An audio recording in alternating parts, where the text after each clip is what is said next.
22 নম্বর অঙ্ক আমাদের x square plus 5 দিয়ে x to the power 4 plus 8 x square plus 15 এটাকে ভাগ করতে বলছে।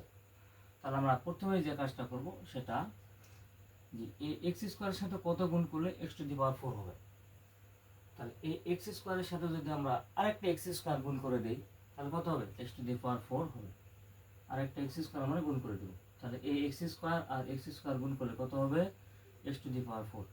এই এক্স স্কোয়ার আর 5 যদি গুণ করা হয় তাহলে কত হবে, 5 এক্স স্কোয়ার।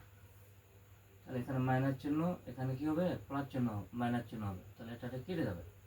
এখন লক্ষ্য করো 8 এক্স স্কোয়ার থেকে 5 এক্স স্কোয়ার বাদ দিয়ে দেবো, তাহলে আমাদের কত থাকবে, 3 এক্স স্কোয়ার প্লাস 15।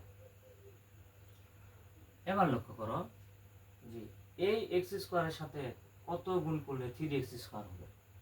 তাহলে আমরা জানি এই এক্স স্কোয়ারের এখানে একটা কি আছে, 1 আছে। তাহলে এই 1 এর সাথে যদি আমরা 3 গুণ করে দিই তাহলে কত হবে, 3 হবে। তার আগে লক্ষ্য করে এখানে কিছু না প্লাস, এখানে কিছু না আছে, প্লাস চিহ্ন আছে। তাহলে আমরা জানি প্লাস প্লাসে প্লাস 3। তাহলে এই 3 আর এক্স স্কোয়ার গুণ করে দিলে কত হবে, 3 এক্স স্কোয়ার। 3 আর 5 গুণ করে দিলে কত হবে, 15। কত, 15।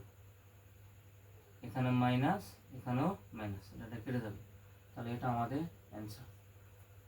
আশা করি এই অঙ্কটিও তোমরা বুঝতে পেরেছো।